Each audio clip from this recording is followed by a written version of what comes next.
Good morning, Diesel War Reaction. This your boy Juan Diesel, and I'm back with another video. This one's a video based on history and facts.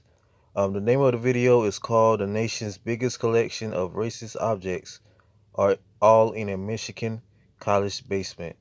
That being said, subscribe to the channel and let's get started.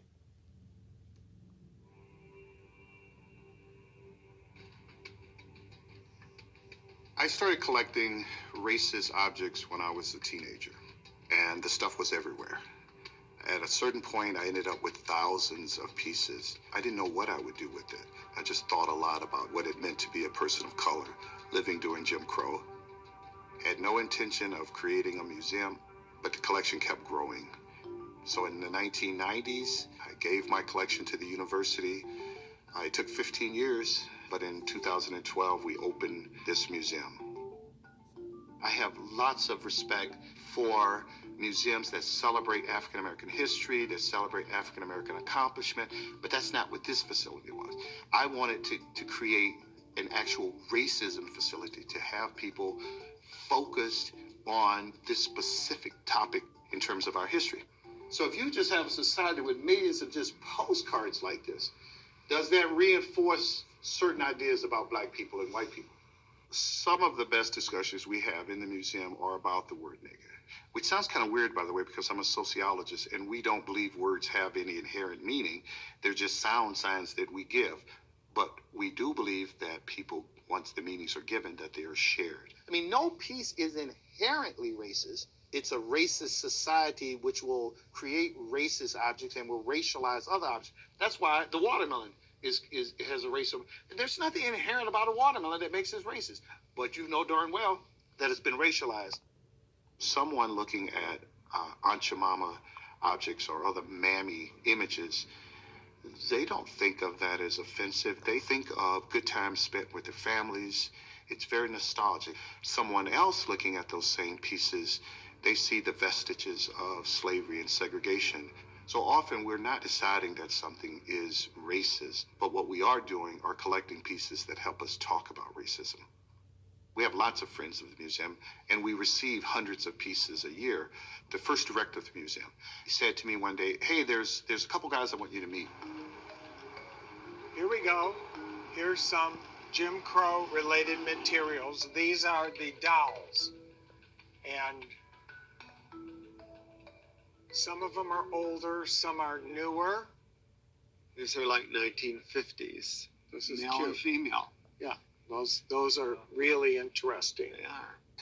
Our group of friends were all collecting this because we realized what it said about our society and what it said about where we were in the past and where maybe we still were.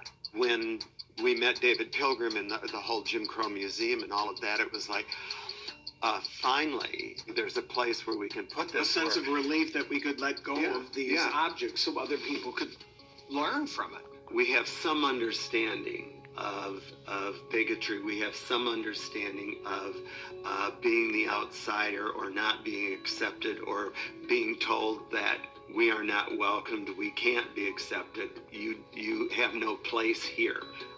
I think because we've experienced that in our own lives, because we're gay, there's a little transference there to trying to help understand the even bigger question of bigotry and then likewise racism. Wow, this is really racist. This is an ashtray where the black washerwoman, she has her one breast stuck in the wringer and so she's hollering. My Whoa. God, that's also sexist. I think that Jim Crow would love This that. is the Jim Crow. This is on multiple levels. This is a wonderful piece.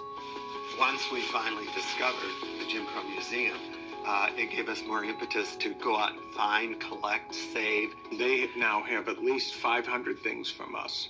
By collecting those things, we get a broader picture of how racism continued all the way up into the 60s and 70s and still continues. I've seen things about President Obama that were horrible. I think people who go to the Jim Crow Museum are often surprised when they see something from 2015 as racist as many of the things from 100 years ago. And we've had friends who are a complete mess after they've left because suddenly they've been confronted with the truth.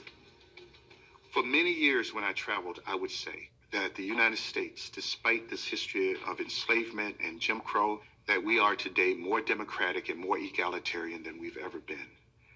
And I stopped saying that about 2 years ago. I'm not suggesting that we are back in the Jim Crow period. Don't get it twisted. It's not like that. But what I am saying is I hear and see a level of racist rhetoric that is reminiscent of when I was growing up in Alabama under Governor George Wallace.